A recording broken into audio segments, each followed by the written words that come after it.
बिस्मिल्लाहिर्रहमानिर्रहीम। तमाम देखने और सुनने वालों को मेरी तरफ से अस्सलाम वालेकुम। दोस्तों, वीडियो शुरू करने से पहले अगर आप पहली बार इस चैनल पे आए हुए हैं तो सब्सक्राइब ज़रूर करिएगा और बेल आइकन को प्रेस करना ना भूलिएगा। और इसके अलावा अगर आप मुझे फेसबुक, ट्विटर या पैट्रियन पे ज्वाइन करना चाहें तो इनकी लिंक नीचे वीडियो की डिस्क्रिप्शन में दी हुई है।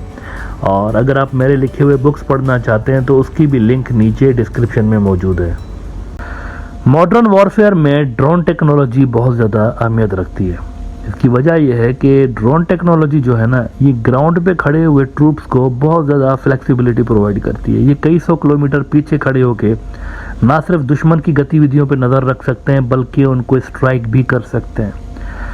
और इस वजह से फिर होता यह है कि जो ह्यूमन कैजुअलिटीज़ होती हैं जंग के अंदर, इंसानी जान का जो ज़िया होता है, जो सोल्जर्स की डेथ होती है, वो बहुत कम हो जाती है। क्योंकि सोल्जर्स को फिज़िकली वहाँ पर जाए वकुआ पे जाने की ज़रूरत नहीं है। बैटल ग्राउंड के अंदर बिल्कुल डीप में घुस के कार्रवाई करने की ज़रूरत नहीं है। ये दूर से ही बैठ के ये सारा काम कर सकते हैं। और रिसेंट जो कुछ वॉर्स दुनिया के अंदर हुई हैं वहाँ पे हमने देखा है कि ड्रोन्स ने कितना ज़बरदस्त तरीके से जंग का पासा ही पलटा है। अज़रबैजान और आर्मेनिया की जो लड़ाई हुई, वॉर हुई उनके दरमियान, तो ऑन पेपर दोनों फोर्सेस तकरीबन एक जैसा मिलिट्री पावर रखती थी, लेकिन ड्रोन टेक्नोलॉजी के अंदर अज़रबैजान आर्मेनिया से बहुत ज़्यादा बेहतर था। इसकी वजह यह थी कि उनकी जो एक्सेस थी ना, वो कई तरह के जो ड्रोन्स प्रोड्यूसर्स होते हैं उस मार्केट तक उनकी एक्सेस थी। तुर्की के अंदर उनकी एक्सेस थी। तुर्की उनका स्ट्रेटेजिक पार्टनर है तो उनको वहाँ से ड्रोन्स मिलते थे। इजराइल उनका पार्टनर है। आपको पता है अज़रबैजान मुस्लिम मुल्क है, लेकिन इजराइल के साथ भी उनके डीप स्ट्रेटेजिक टाइज हैं, तो वहाँ तक भी उनकी एक्सेस थी, इजरायली मार्केट तक। एज अ रिजल्ट अज़रबैजान ने ड्रोन्स की मदद से जंग का पासा पलटा और आर्मेनिया से उन्होंने अपने इलाका नगार्नो कराबाख का वापस ले लिया था। तो आज के दौर में ड्रोन टेक्नोलॉजी बड़ी अहमियत अख्तियार कर गई है। इसीलिए दुनिया के बेशतर जो मुल्क हैं वो अपनी ड्रोन कैपेबिलिटीज़ जो है ना वो बढ़ाने पे इन दिनों काम कर रहे हैं। तेज़ी के साथ ड्रोन टेक्नोलॉजी उभरी है। अगर आप आज से 10-12 साल पहले तक भी देखें तो ड्रोन्स इतने ज़्यादा आपको इम्पोर्टेंट नज़र नहीं आते थे, लेकिन आज के दौर में ड्रोन्स बहुत अहम है। इंडिया भी उन मुल्कों में शामिल हैं जो कि अपने ड्रोन कैपेबिलिटी बढ़ाने पे इन दिनों बहुत ज़्यादा काम कर रहा है। पिछले दिनों मोदी साहब जब अमेरिका गए तो उन्होंने 31 ड्रोन्स अमेरिका से लेने का मुआहदा किया। इस पे प्राइस पे निगोसिएशंस होंगी, ये सारा कुछ होगा, लेकिन नंबर जो बताया जा रहा है वो कुछ इतना सा है। 31 ड्रोन्स सुनने में आ रहा है कि वो ले रहे हैं अमेरिका से।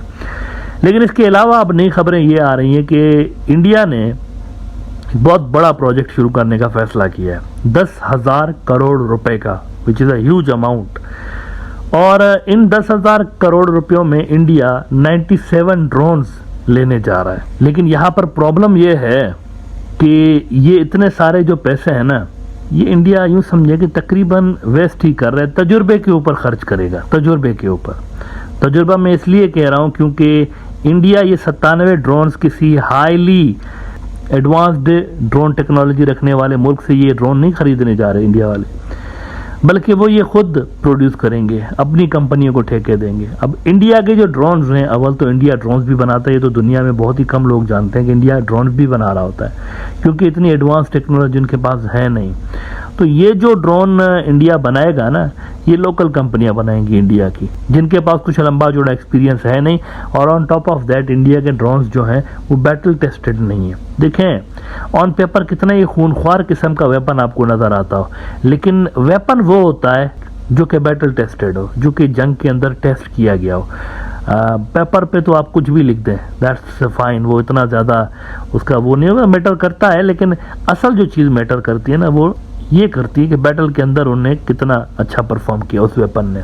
तो इंडियन वेपन्स वॉर के अंदर टेस्टेड नहीं है। रिसेंटली इंडिया ने कोई बड़ी वार लड़ी नहीं है। आप देखें इंडिया ने आखिरी जंग कितनी कौन सी लड़ी थी, किसी को याद भी नहीं है। मतलब जंग प्रॉपर, ये तो क्लैशेस तो होते रहते हैं ना बॉर्डर पे, उसको छोड़ें, जंग जो प्रॉपर होती है इंडिया ने आखिरी कौन सी लड़ी थी। और on top of that India के जो वेपन्स हैं वो हमें उन मुल्कों के अंदर भी नज़र नहीं आए जो कि जंग लड़ रहे हों। मिसाल के तौर पर देखें, जंगें तो इतने सारे अरसे में अगर आप देखें तो बहुत सारी हुई हैं। मिडल ईस्ट के अंदर हुई हैं, इधर अफ़गानिस्तान में हुई है, तो वहाँ पर तो जंगें तो बहुत सारी हुई हैं। अफ्रीका के अंदर भी होती रही हैं। वहाँ चाइनीज़ हथियार हमें बैटल के अंदर टेस्ट होते हुए नज़र आए हैं। और इजरायली हथियार हमें टेस्ट होते हुए नज़र आए हैं और हमें रशियन वेपन्स टेस्ट होते हुए नज़र आए हैं। लेकिन इंडिया चूंकि बड़ा एक्सपोर्टर नहीं है तो उनके वेपन्स बैटल के अंदर टेस्ट होते हुए हमें नज़र नहीं आए। तो ये जो 10,000 करोड़ रुपए which is a huge amount, again I am saying, इतने अमाउंट में इंडिया किसी अच्छे मुल्क से बहुत बेहतर क्वालिटी के ड्रोन्स ले सकता था। लेकिन मोदी साहब चाहते हैं कि मेक इन इंडिया की वाह करानी है, क्योंकि इलेक्शन आ रहे हैं तो वो इलेक्शन में बताएंगे लोगों को, देखें मेक इन इंडिया के तहत इतने अरब रुपए की जो वेपन्स हैं वो हमने प्रोड्यूस किए हैं अपने मुल्क के अंदर। अब ये कोई नहीं पूछेगा उनसे कि इनकी क्वालिटी क्या है, लेकिन वो बताएंगे तो सही ना कि मैं आत्मनिर्भर कर रहा हूँ अपने मुल्क को।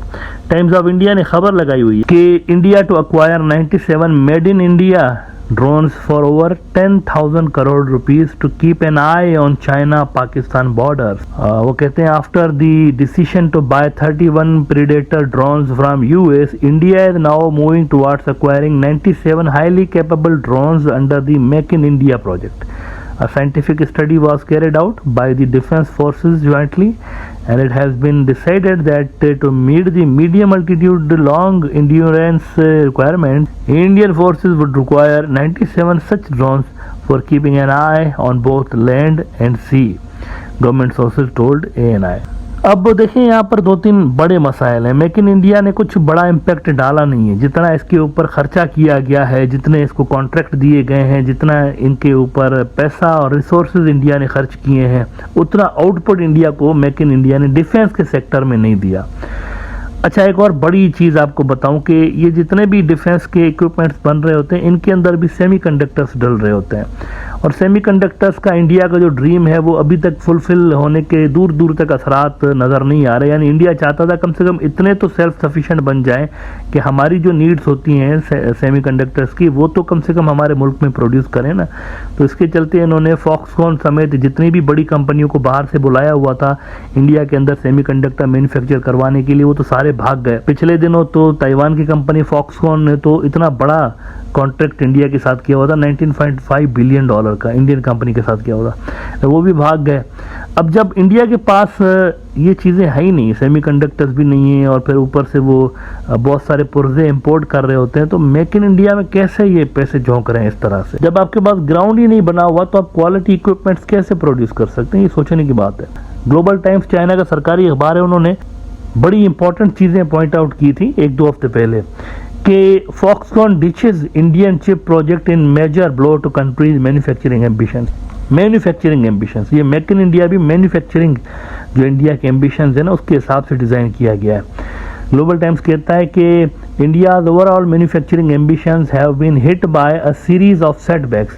अ growing number of foreign businesses have been leaving the country in recent years. US auto giant Ford pulled out of India in September 2021, saying that demand was much weaker than forecast. जितना हमें लग रहा था 1 अरब 40 करोड़ लोगों का मुल्क है तो उतनी तो डिमांड ही नहीं थी यहाँ पे, ऐसे ही आ गए हम लोग, तो हम जा रहे हैं वापस। कहते हैं many Chinese companies have also abandoned their plants in India as the Indian government launched what appears to be a politically motivated crackdown campaign against Chinese firms, banning Chinese products and raiding Chinese firms local offices. ऊपर से ये भी कर रहे हैं, political ambitions इनकी जो BJP वालों की है उनकी वजह से ये बाहर के जो इन्वेस्टर्स हैं उनको इस तरह से तंग भी कर रहे हैं। फिर वो कहते हैं कि many have been touting India's potential and ambitions to become a manufacturing power on par with China. But the growing number of foreign companies abandoning India shows the country's serious regulatory and other flaws. तो जब इतने सारे regulatory flaws हैं आपके system के अंदर, तो make in India कैसे आप समझते हैं कि कामयाब होगा? वो तो ऑलरेडी फ्लॉप हुआ है। एज सेड इतने सालों में उन्होंने कोई बड़ा तीर नहीं मार लिया।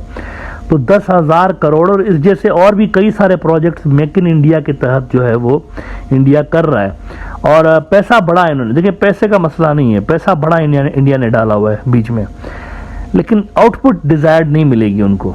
मतलब ये जितने भी वेपन्स प्रोड्यूस होंगे वो चली तो चांद तक नहीं तो शाम तक वाले होंगे। तो आई थिंक इंडिया को अमेरिका से या फिर वेस्टर्न ममालिक से ड्रोन्स लेने चाहिए, क्योंकि उनकी क्वालिटी बड़ी ज़बरदस्त किस्म की होती है और उनका मुकाबला है चाइना के साथ। और चाइना के साथ मुकाबले के लिए उनके जो लोकली मेड ड्रोन्स हैं जो कि टेस्टेड भी नहीं है, मेरे ख्याल से वो इनके काम नहीं आएंगे।